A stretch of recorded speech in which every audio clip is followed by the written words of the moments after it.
Assalamualaikum warahmatullahi wabarakatuh.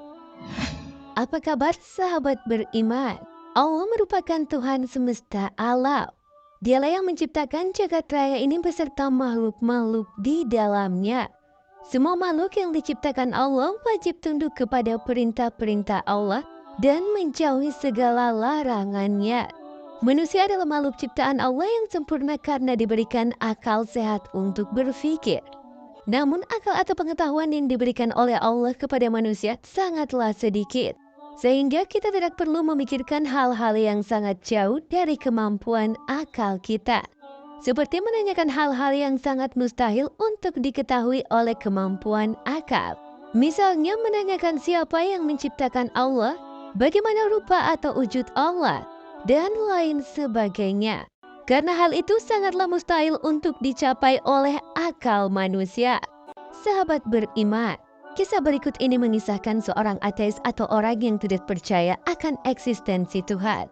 Pada suatu hari ada seorang ateis yang memasuki sebuah masjid.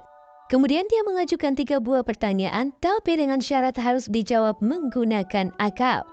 Artinya pertanyaan yang diajukan tidak boleh dijawab dengan dalil.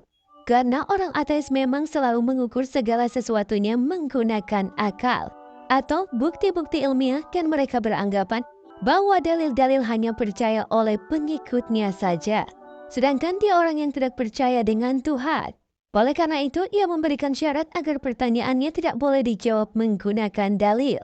Lalu, ia menantang orang-orang yang ada di masjid itu untuk menjawab pertanyaan-pertanyaan berikut. 1. Siapa yang menciptakan Allah? Bukankah semua yang ada di dunia ini ada karena ada penciptanya? Bagaimana mungkin Allah ada jika tidak ada penciptanya? 2. Bagaimana caranya manusia bisa makan dan minum tanpa buang air?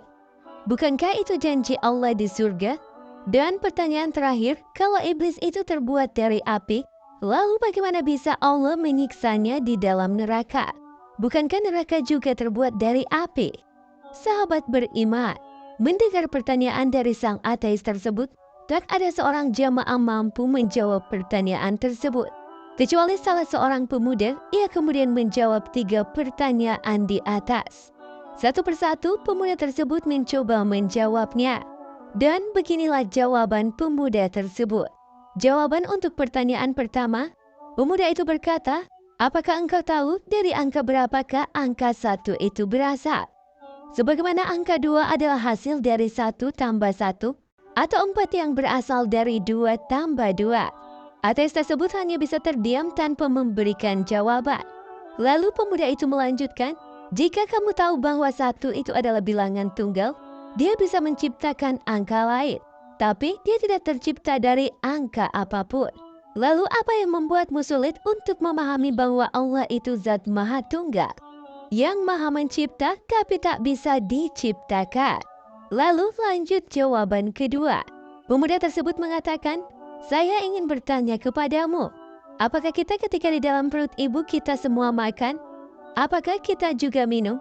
Kalau memang kita makan dan minum, lalu bagaimana kita buang air ketika dalam perut ibu kita dahulu? Jika engkau dulu percaya bahwa kita dulu makan dan minum di perut ibu, dan kita tidak buang air di dalamnya, lalu apa yang membuatmu sulit untuk percaya bahwa di surga kelak kita akan makan dan minum juga tanpa buang air? Lalu lanjut ke pertanyaan ketiga. Ketika menjawab pertanyaan ketiga, pemuda tersebut tiba-tiba menampar ateis tersebut dengan sangat keras. Ateis tersebut pun merasa kesakitan dan marah-marah kepada pemuda tersebut.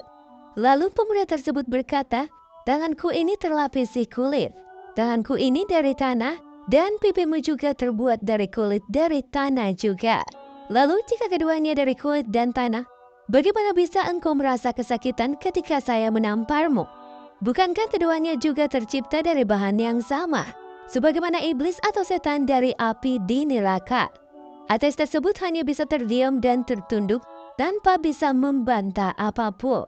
Sahabat beriman, dari kisah ini mengajarkan kepada kita bahwasanya tidak semua pertanyaan yang terkesan mencela dan merendahkan Islam harus dihadapi dengan kekerasan. Justru kita harus menghadapi hal-hal seperti itu dengan ilmu. Seperti pemuda tadi yang dengan cerdas mampu menjawab pertanyaan-pertanyaan yang mungkin bagi kita pertanyaan tersebut sangatlah sulit untuk dijawab. Itulah salah satu contoh pemuda Islam yang memiliki budi pekerti yang tinggi dan memiliki ilmu pengetahuan yang luas. Lalu siapakah pemuda yang menjawab pertanyaan tadi? Ada yang mengatakan bahwa beliau adalah Imam Abu Hanifah rahimahullah ketika beliau masih muda. Demikianlah semoga kisah ini dapat bermanfaat untuk kita semua. Amin ya robbal alamin.